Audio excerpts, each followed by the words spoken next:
राधे राधे राधे सने वाली राधे, राधे राधे राधे सने वाली राधे।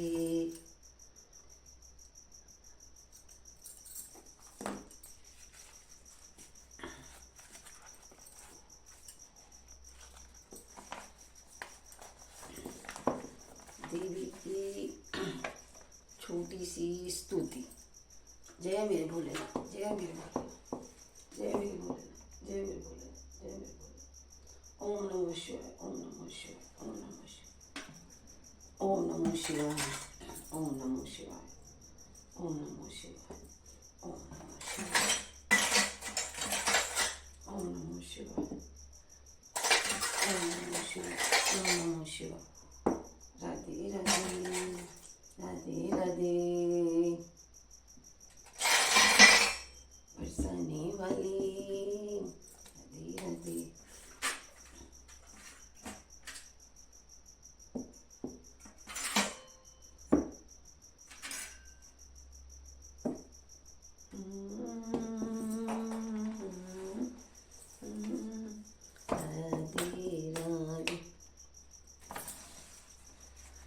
जय माता की, जय गीता माँ की, जय गीता माँ। ये आप लोग जय माँ।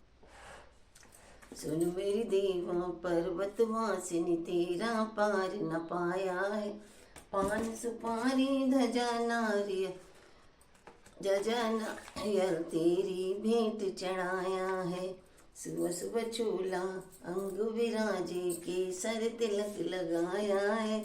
ब्रह्मा वेद पढ़े तेरे द्वार शंकर ध्यान लगाया है। नंगे नंगे पग तेरे अकबर आया सोने का छत्र चढ़ाया है। ऊंचे ऊंचे पर्वत बन शिवालय नीचे शहर बसाया है। कलयुग दापर त्रेता मध्य का कलयुग राज बसाया है। धूप दीप ने वेद आरती मोहन भोग लगाया है। ध्यानु भगत मैया तेरे गुण गाम मन वांछित फल पाया है। सुन मेरी देवी पर्वत वासिनी तेरा पार न पाया है। पान सुपारी धजा नारी दुर्गा तेरी भेंट चढ़ाया है। जय माता की। ये दुर्गा जी का पाठ। आप सभी को राधे राधे।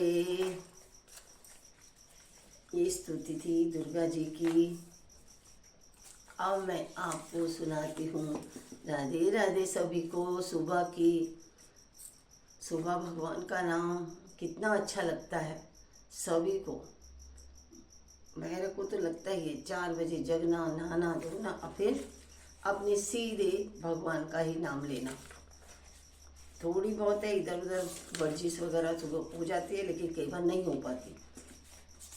लेकिन हाँ, भगवान का नाम तो रोज बहुत ही अच्छा लगता है। मैंने कल सुनाया था भगवान जी दोनों मुझ पर प्रसन्न हो। कानों के अंदर से मैल निकला उनके, विष्णु जी के, उसी से 2 राक्षस पैदा हो गए। अब आगे की कथा मैं कह रही हूँ। देवी जी का प्रादुर्भाव हुआ, महिषासुर की सेना का वध। महिषासुर की सेना का वध। ऋषि बोले पूर्व काल में देवताओं और असुरों में पूरे 100 वर्षों तक घोर संग्राम हुआ। उसमें असुरों का स्वामी महिषासुर था और देवताओं का इंद्र थे। उस युद्ध में देवताओं की सेना महाबली असुरों में परास्त हो गई। संपूर्ण देवताओं को जीत का महिषासुर इंद्र बन बैठा था आपको। और वहीं पर उसने राक्षसों ने ही राज करना चालू कर दिया।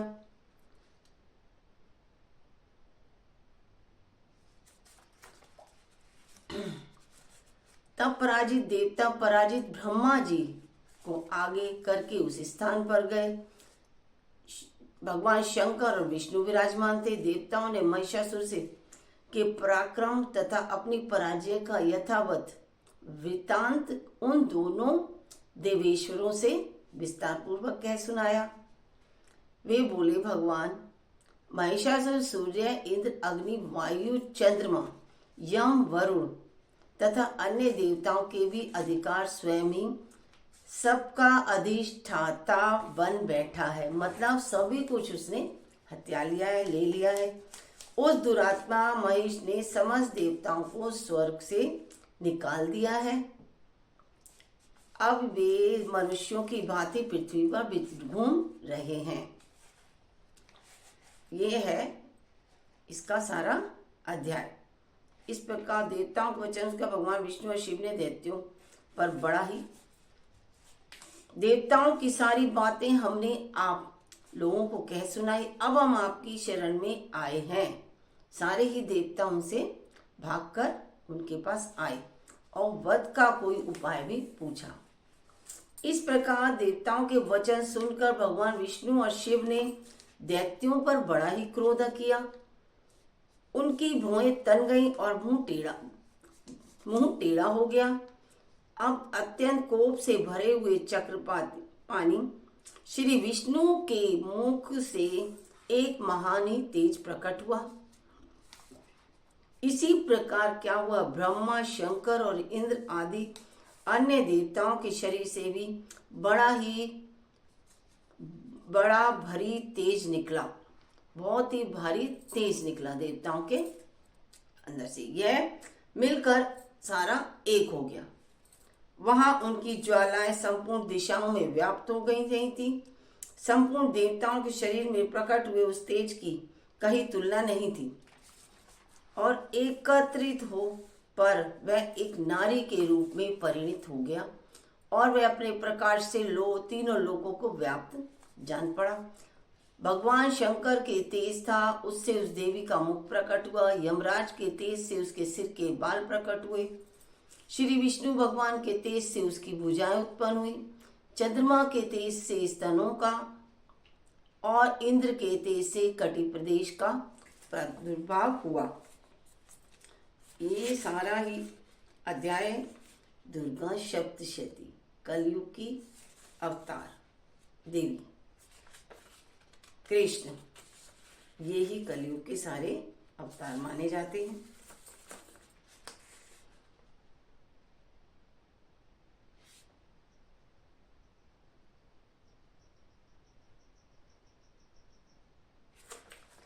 और अब आगे है,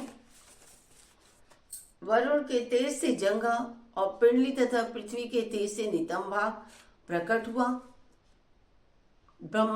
वसुओं के तेज से हाथों में की उंगलियां, कुबेर के तेज से नासिका प्रकट हुई। उस देवी के दांत प्रजापति के तेज से तीनों नेत्र अग्नि के तेज से प्रकट हुए। उसकी भुएं संध्या के और कान वायु के तेज से उत्पन्न हुए। इसी प्रकार न्याय देवताओं के तेज से भी उस कल्याणमयी देवी का आविर्भाव हुआ।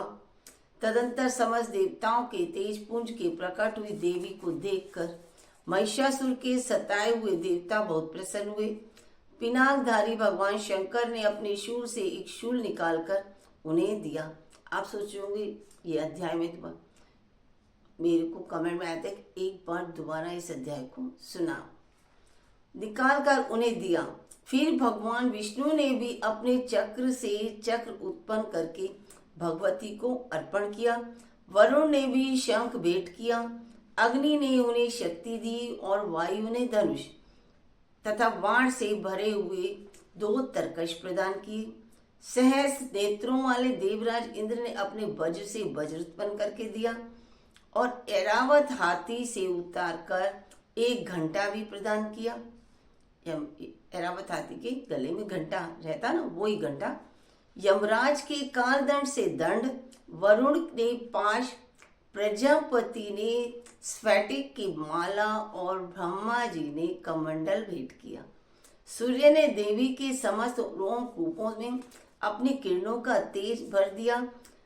काल में उन्हें चमकती हुई ढाल तलवार दी। क्षीर सागर ने उज्जवल हार और कभी भी जीर्ण ना होने वाले 2 दिव्य वस्त्र भेंट किए, मतलब जो कभी भी खराब नहीं होते। साथ ही उन्होंने दिव्य चूड़ामणि भी दी देवी को। 2 कुंडल, कड़े उज्जवल अर्धचंद्र, सब बाहुओं के लिए केयू, सब के लिए सब चीज, सभी उनके हाथों के लिए, दोनों चरणों के लिए निर्मल नुपुर, गले की सुंदर हसली और अब अंगुलियों में पहनने के लिए रत्नों की अंगूठियां दी। विश्वकर्मा ने उन्हें अत्यंत निर्मल फरसा भेंट किया, साथ ही अनेक प्रकार के अस्त्र और अवेद्य कवच की दिए। उनके सिवाय मस्तक और वक्षस्थल पर धारण करने के लिए कभी ना मुरझाने वाले कमलों की मालाएं दी। जल्दी में उन्हें सुंदर कमल फूल भेंट किए, मतलब जल ने। हिमालय ने सवारी के लिए सिंह और भांति भांति के रत्न समर्पित किए। धनाध्यक्ष कुबेर ने मधु से भरा पान पात्र दिया तथा संपूर्ण नागों के राजा शेष ने, जो इस पृथ्वी को धारण करते हैं, उन्हें बहुमूल्य मणियों से विभूषित नागहार भेंट किया। इसी प्रकार अन्य देवताओं ने भी आभूषण, अस्त्र शस्त्र देकर देवी का सम्मान किया। उसके पश्चात उन्होंने बारंबार अट्टहास पूर्वक उच्च स्वर से गर्जना की। उनके भयंकर नाद से संपूर्ण आकाश, सारा का सारा आकाश गूंज उठा। देवी का वह अत्यंत उच्च स्वर से किया, देवी का आह्वान अत्यंत उच्च स्वर से किया और सिंहनाद कहीं समा ना सका। सिंहनाद, आकाश उसके सामने छोटा प्रतीत होने लगा। उससे बड़ी भयानक प्रतिध्वनि हुई, जिससे संपूर्ण विश्व में हलचल मच गई और समुद्र कांप उठे। समुद्र भी कांप गए उनकी सिंह की दहाड़ से, देवी के रूप को देखकर। पृथ्वी डोलने लगी, समस्त पर्वत हिलने लगी। उस समय देवताओं ने अत्यंत प्रसन्नता के साथ सिंह वाहिनी भवानी से कहा, देवी तुम्हारी जय हो। साथ ही महर्षियों ने भक्ति भाव से विनम्र होकर उनकी स्तुति की। और क्या किया? संपूर्ण त्रिलोकी की शोभग्रस्त देखकर दैत्य गण समस्त, राधे राधे श्वेता, समस्त सेना को कवच आदि से सुसज्जित कर, हाथों, तेरी मनोकामना पूरी हो बेटा, हाथों में हथियार लेकर सहसा उठ कर खड़े हो गए। उस समय महिषासुर ने बड़े ही क्रोध में आकर कहा, ओह यह क्या हो रहा है। फिर वह संपूर्ण असुरों से घिर कर उस सिंहनाद की ओर लक्ष्य करके दौड़ा और आगे पहुंचकर उसने देवी को देखा, जो अपने प्रभाव से तीनों लोकों को प्रकाशित कर रही थी। उसने चरणों के भार से पृथ्वी दबी जा रही थी, पृथ्वी दबी जा रही थी उनके पैरों के दबाव से। माथे के मुकुट से आकाश में रेखा से खिंच गई थी। और क्या हुआ था? तथा वे अपने धनुष की टंकार से सातों पतालों को शुद्ध कर देती थी। देवी अपनी हजारों भुजाओं से संपूर्ण दिशाओं को आच्छादित करके खड़ी थी। तदंतर उनके साथ दैत्यों का युद्ध छिड़ गया। नाना प्रकार के अस्त्र शस्त्रों के प्रहार से संपूर्ण दिशाएं चमकने लगी। चिक्षुर नामक महान असुर, जो महिषासुर का सेना नायक था, वह देवी के साथ युद्ध करने लगा। अन्य दैत्यों की चतुरंगिनी सेना साथ लेकर चामर भी लड़ने लगा। 60,000 रथियों के साथ आकर उदर्ग नामक महादैत्य ने लोहा लिया। 1 करोड़ रथियों को साथ लेकर महाहनु नामक दैत्य युद्ध करने लगा, जिसके रोए तलवार के समान तीखे थे। वह असिलोमा नाम का महादैत्य 5 करोड़ रथी सैनिकों सहित युद्ध में आ डटा। 60 लाख रथियों से घिरा हुआ वाशकल नामक दैत्य भी उस युद्ध भूमि में लड़ने लगा। परिवारित नामक राक्षस हाथी सवार और घुड़सवारों के अनेक दलों तथा 1 करोड़ रथियों की सेना लेकर युद्ध करने लगा। विडाल नामक दैत्य 5 अरब रथियों से घिर कर लोहा लेने लगा। इसके अतिरिक्त एक और भी हजारों महारथी महादैत्य क्या हुआ, रथ पर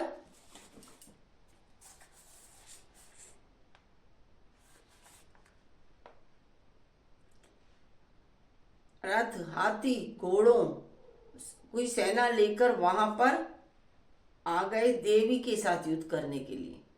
स्वयं महिषासुर उस रणभूमि में कोटि कोटि सहस्त्र रथ हाथी और घोड़ों की सेना से घिरा पड़ा था, घिरकर वहीं पे घिरा हुआ था। वे दैत्य देवी के साथ तोमर, बिंदीपाल, शक्ति, मूसल, खड़ग, परशु और पट्टिश आदि अशस्त्रों का प्रहार करते हुए युद्ध कर रहे थे। कुछ दैत्यों ने उन पर शक्ति का प्रहार किया, कुछ दैत्यों ने उन पर शक्ति का प्रहार किया। कुछ लोगों ने पाश फेंके तथा कुछ दूसरे दैत्यों ने खड़ग प्रहार करके देवी को मार डालने का प्रयत्न किया और देवी ने भी क्रोध में भरकर खेल खेल में ही अपने अशस्त्रों की वर्षा करके दैत्यों के भी समस्त अस्त्र शस्त्र काट डाले। उनके मुख पर परिश्रम की थकावट भी का भी चिन्ह नजर आने लगा और देवता और ऋषि उनकी स्तुति करते थे और वे भगवती परमेश्वरी दैत्यों के शरीरों पर अस्त्र शस्त्रों से की वर्षा करती थी।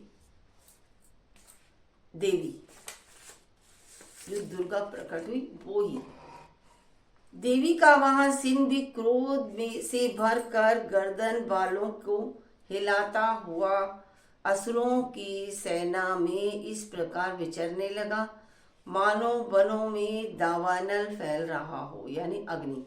रणभूमि में दैत्यों के साथ युद्ध करती हुई अंबिका देवी ने जितने निश्वास छोड़े वे सभी तत्काल सैकड़ों हजारों गणों के रूप में प्रकट हो गए और परशु, बिंदीपाल, खड़ग और पट्टिश आदि अस्त्रों द्वारा असुरों की सामना करने लगे। देवी की शक्ति से बढ़ते हुए वे गण असुरों का नाश करते हुए नगाड़ा और शंख आदि बाजे बजाने लगे। और क्या हुआ, उस संग्राम मौसम में कितने ही गण मृदंग बजा रहे थे। तदंतर देवी ने त्रिशूल से, गदा से, शक्ति की वर्षा से और खड़ग आदि से सैकड़ों महादैत्यों का संहार कर डाला। कितनों को घंटे के भयंकर नाद से मूर्छित करके मार गिराया। बहुतों ने दैत्यों को पाश से बांधकर धरती पर घसीटा। कितने ही दैत्य उनकी तीखी तलवार की मार से क्या हुआ, दो दो टुकड़े हो गए। कितने ही मूसल की मार से अत्यंत आहत होकर रक्त वमन करने लगे, खून उनके निकलने लगा। वमन यानी खून की उल्टियां सी करने लगे। कुछ दैत्य शूल से छाती फट जाने के कारण पृथ्वी पर ढेर हो गए, वहीं की वहीं वो लेट गए धरती पर। उस रणांगण में वार समूहों की वृष्टि से कितने ही असुरों की कमर टूट गई। बाज की तरह झपटने वाले देवी पीड़क दैत्यगण अपने प्राणों के हाथ धोने लगे। कईयों की बाहें छिन छिन हो गईं, कितनों की गर्दनें कट गईं, कितने ही दैत्यों के मस्तक कट कट कर गिरने लगे। कुछ दैत्यों के शरीर मध्य भाग में की ही विदीर्ण हो गए कितने ही दैत्य जांघें कट जाने से पृथ्वी पर गिर पड़े। कितनों को ही देवी ने बांह और पैर और एक नेत्र वाले करके टुकड़ों में विभाजित कर दिया, चीर डाला। कितने ही दैत्य मस्तक कट जाने पर भी गिरकर फिर उठ जाते और केवल धड़ के ही रूप में हथियार हाथ में ले लेते। धड़ के रूप में, चाहे उनकी गर्दन कटी थी लेकिन वो धड़ के रूप में ही हथियार को हाथ में ले लेते थे।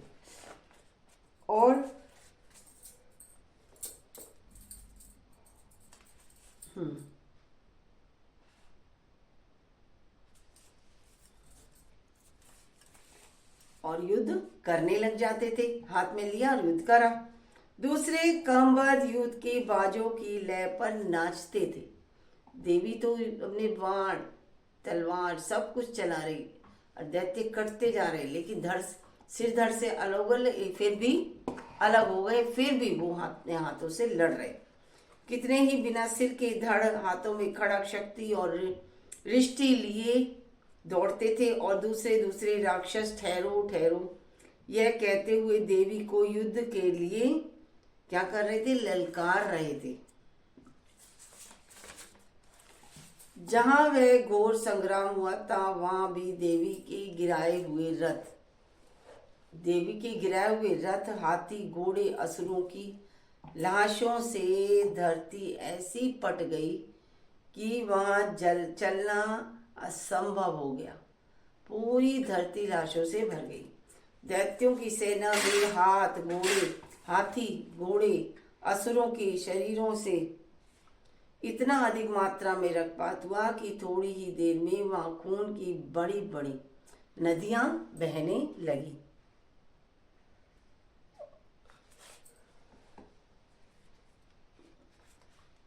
जगदम्बा ने दैत्यों की विशाल सेना को क्षण भर में नष्ट कर दिया, ठीक उसी तरह जैसे तृण और काठ के भारी ढेर को आगे कुछ ही क्षणों में भस्म कर देते हैं। देवी का सिंह भी गर्दन के बालों को हिला हिला कर जोर जोर से गर्जना करता और असुरों के शरीरों से मानो प्राण खींच रहा हो। वहां देवी के गणों ने भी दैत्यों के साथ ऐसा युद्ध किया जिसमें आकाश में खड़े हुए देवता गण उन पर प्रसन्न हुए, फूलों की वर्षा करने लगे। जय माता की। मेरा अध्याय हुआ पूरा दूसरा। राधे राधे। अब मैं सुनाती हूँ आपको गीता का अध्याय। गीता का अध्याय है, अभी मैं दुर्गा जी का सुनाया, अब गीता का अध्याय। कौन सा अध्याय है? तीसरा अध्याय। इस प्रकार क्या करा था? अर्जुन ने प्रश्न किया था कि हे जनार्दन, यदि कर्मों की अपेक्षा ज्ञान आपके श्रेष्ठ मान्य है तो फिर हे केशव, मुझे भयंकर कर्म में क्यों लगाते हो? मेरे को युद्ध करने को क्यों कहते हो? तथा आप मिले हुए से वचन से मेरी बुद्धि को क्या कर रहे हो? मोहित सी करते हो। इसलिए उस एक बात को निश्चय, ये है, करके कहिए कि जिससे मैं कल्याण को प्राप्त होऊं। इस प्रकार अर्जुन के पूछने पर भगवान श्री कृष्ण महाराज बोले, हे निष्पाप अर्जुन, इन लोक में तो दो प्रकार की निष्ठा मेरे द्वारा पहले कही गई है। दो प्रकार की। ज्ञानियों को की ज्ञान योग से,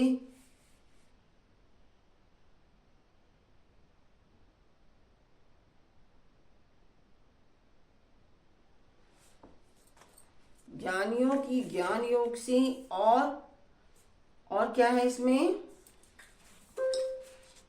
देखिए,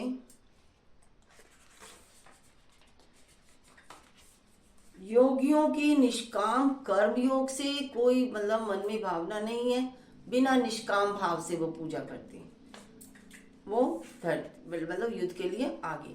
परंतु किसी भी मार्ग के अनुसार कर्मों को स्वरूप से त्याग की आवश्यकता नहीं है, क्योंकि मनुष्य ना तो कर्मों के न करने से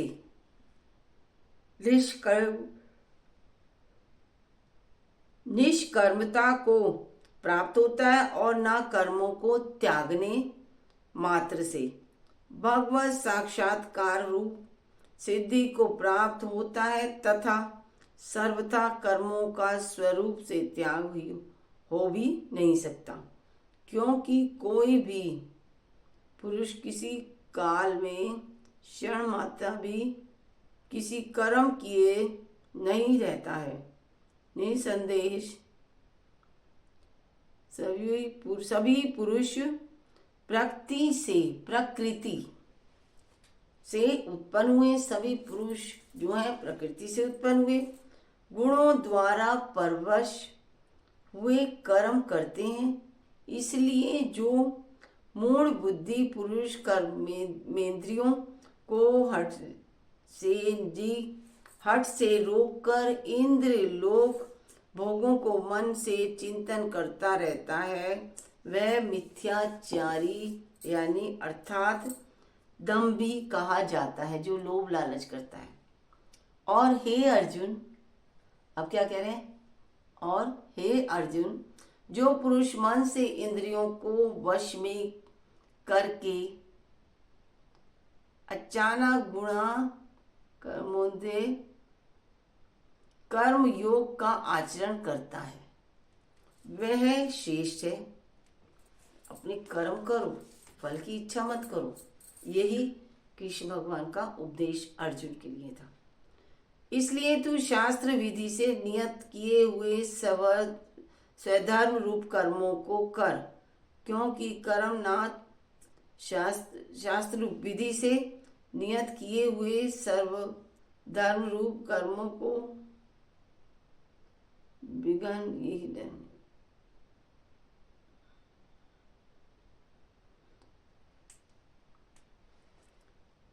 शरीर निर्वाह भी नहीं सिद्ध होता। हे अर्जुन, बंधन के भय से कर्मों का त्याग करना योग्य नहीं है, क्योंकि यज्ञ अर्थात विष्णु के निमित्त किए हुए कर्म के सिवा अन्य कर्म में लगा हुआ हो, वह मनुष्य कर्म द्वारा बंधता है, कर्म के द्वारा बंध जाता है। और इसलिए हे अर्जुन, आशक्ति से रहित हुआ उस परमेश्वर के निमित्त कर्म का भली प्रकाश आचरण कर। देव न केवल न करने से पाप को भी प्राप्त होता है।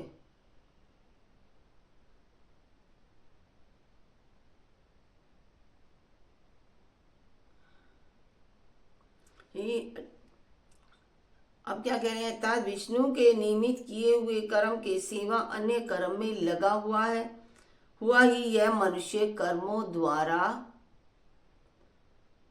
बंधता है। इसलिए ये अर्जुन, आसक्ति से रहित हुआ उस परमेश्वर के निमित्त कर्म का भली प्रकार आचरण कर। कर्म ना करने से तू आप को भी प्राप्त होगा, क्योंकि प्रजापति ब्रह्मा ने कल्प के आदि में क्या कहा, कर्म के आदि में यज्ञ सहित प्रजा को रच कर कहा कि इस यज्ञ द्वारा तुम लोग बुद्धि को प्राप्त होगे। ये कहा उन्होंने।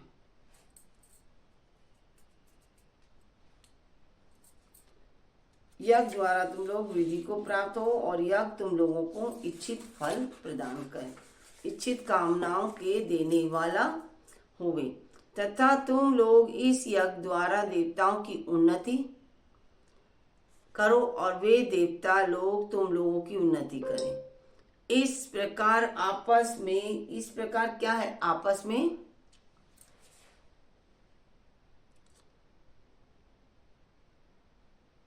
कर्तव्य समझकर उन्नति करते हुए परम कल्याण को प्राप्त होगी। तथा यज्ञ द्वारा लड़ाए हुए वैश्य देवता लोग तुम्हारे लिए बिना मांगे ही प्रिय भागों को क्या करते हैं, देंगे। जो तुम मांगोगे उसी भागों को दे देगी। उसके द्वारा दिए हुए भोगों को भी पुरुष इनके लिए बिना दिए भोगता है और निश्चय चोर है।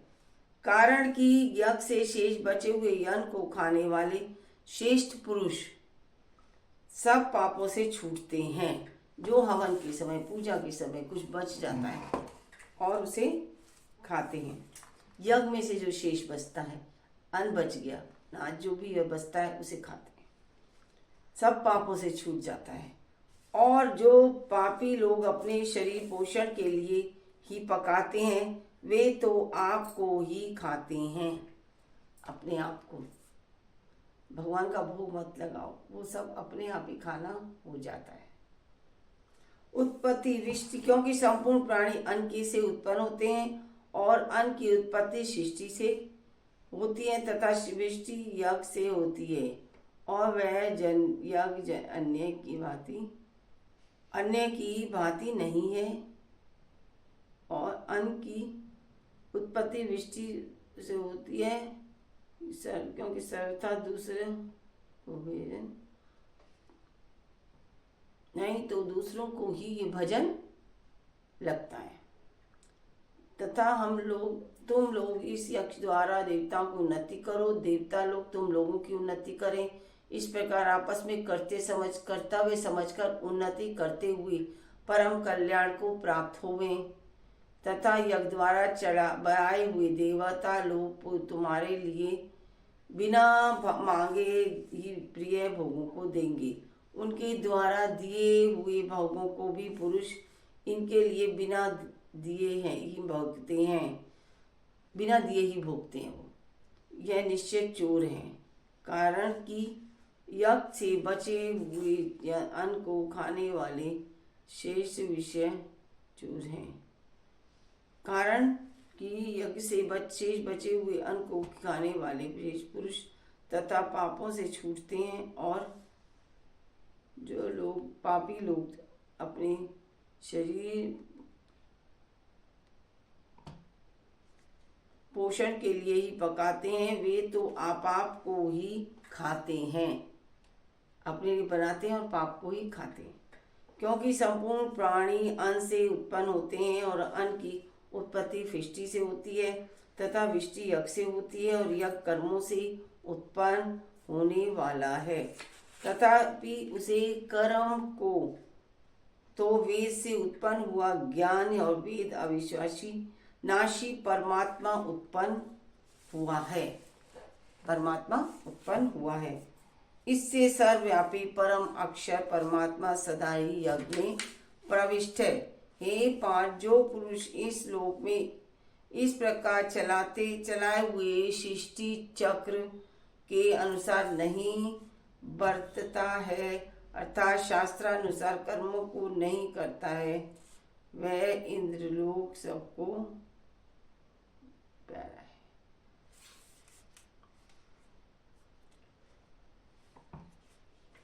परंतु जो मनुष्य आत्मा ही में प्रीति वाला, आत्मा ही में तृप्त और आत्मा में ही संतुष्ट होता है, आत्मा से ही खुश हो लेता है, उसके लिए कोई कर्तव्य नहीं है। क्योंकि इस संसार में उस पुरुष का किए जाने से भी कोई प्रयोजन नहीं है और ना किए जाने से भी कोई प्रयोजन नहीं है, तथा उसका संपूर्ण भूतों से भी कोई भी स्वार्थ संभव नहीं है। तो भी उसके द्वारा केवल लोक हितार्थ कर्म किए जाते हैं। इससे तू भयानक अनासक्त हुए विचार निरंतर कर्तव्य को अच्छी प्रकार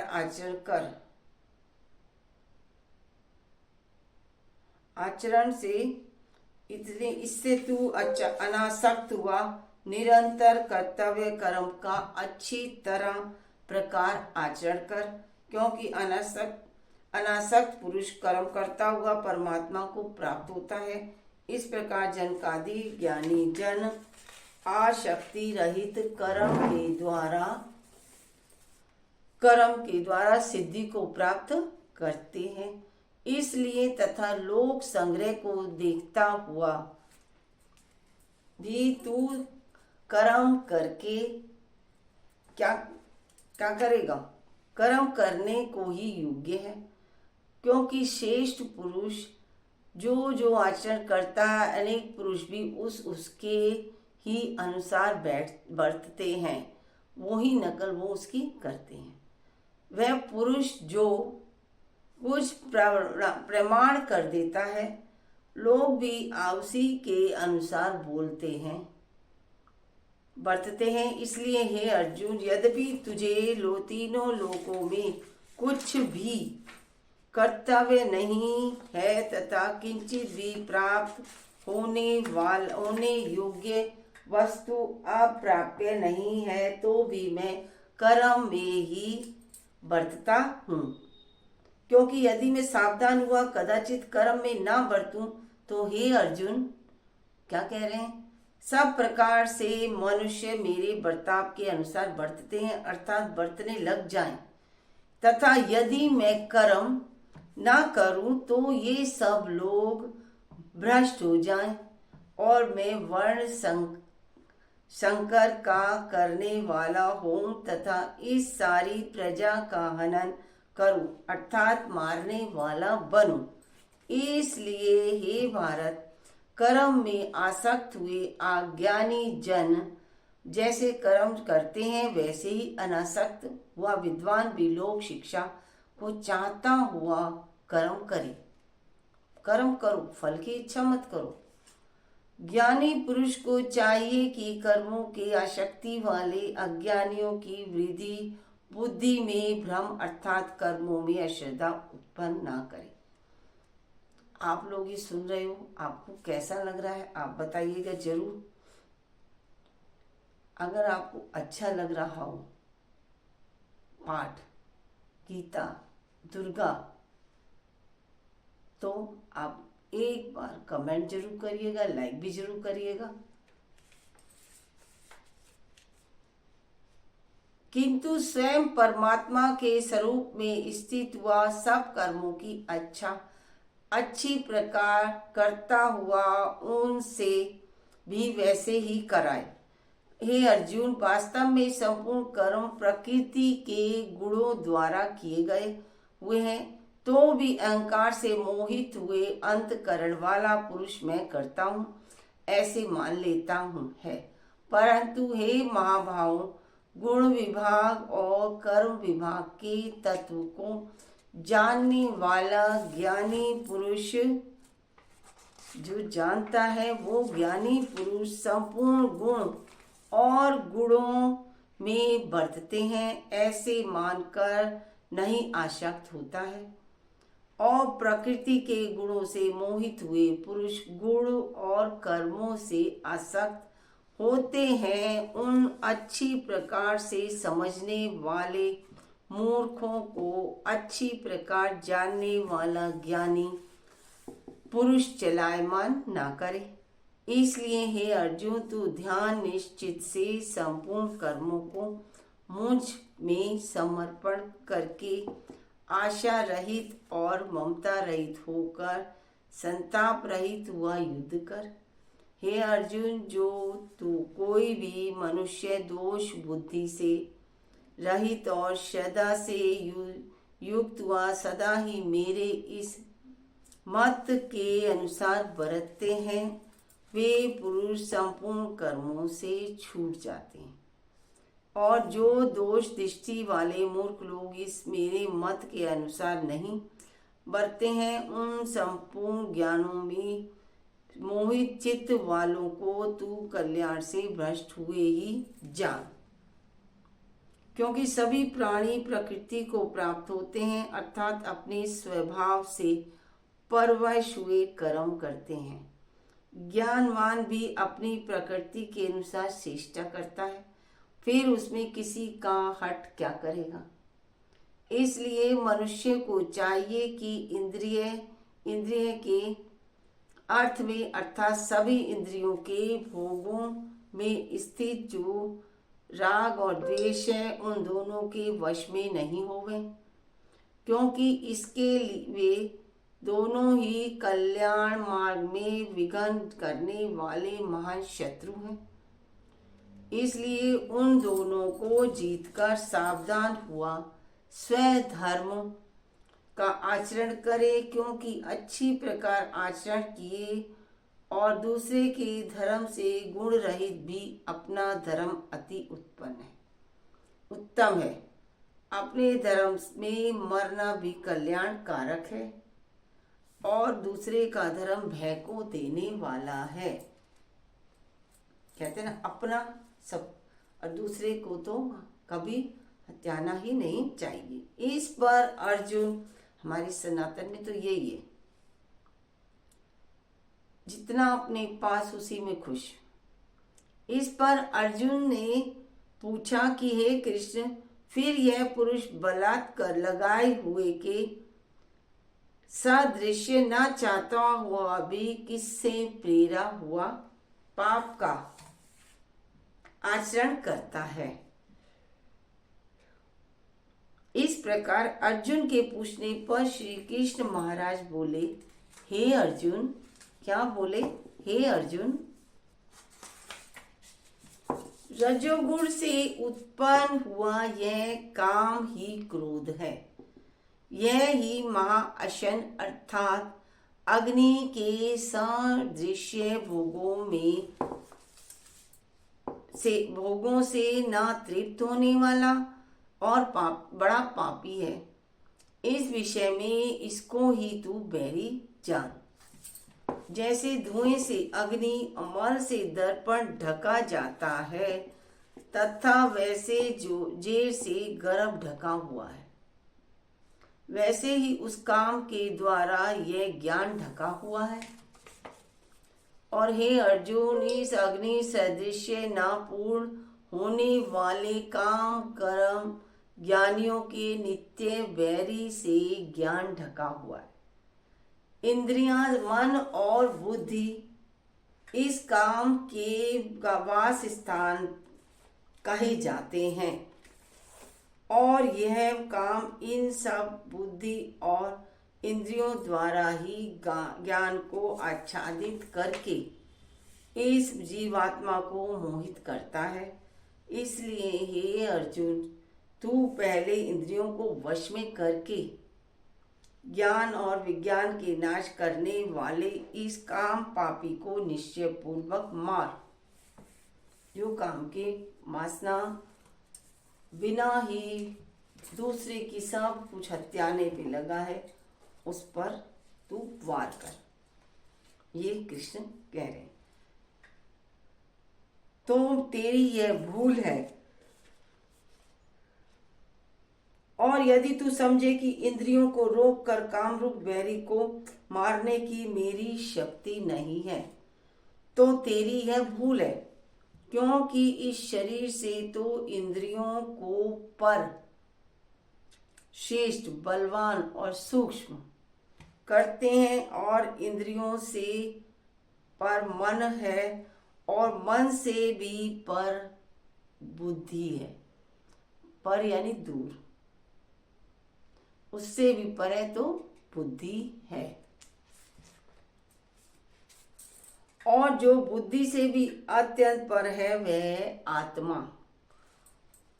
इस प्रकार बुद्धि से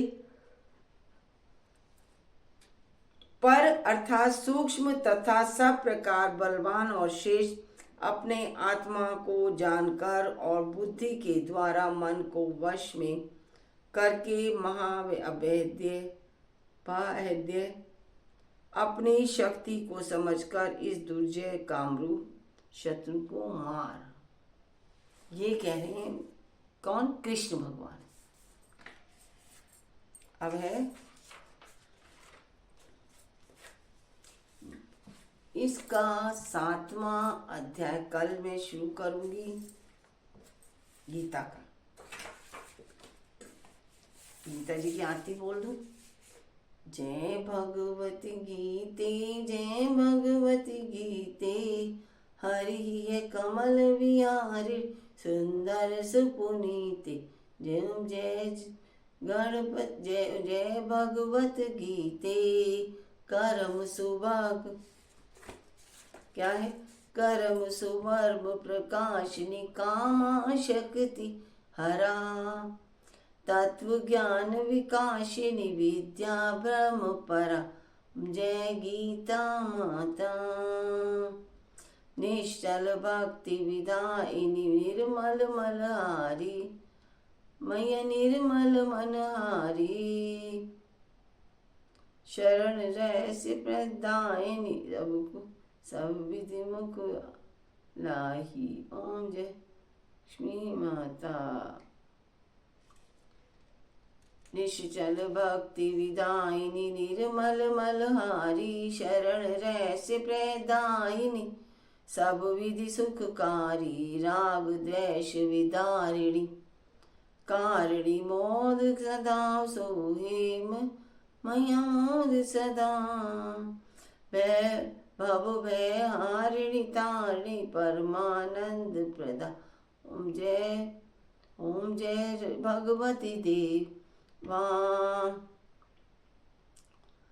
भागवत गीते। असुर भाव विनाशिनी, नाशिनी तम रजनी। देवी सद्गुणदायिनी, हरि रसिका रजनी। जय जय गीता माता। समता त्याग सिखावनी, हरिमुख की वाणी।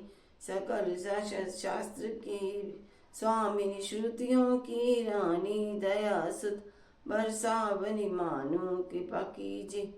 जय जय हो मेरी भगवती माँ, जय हो मेरी भगवती माँ।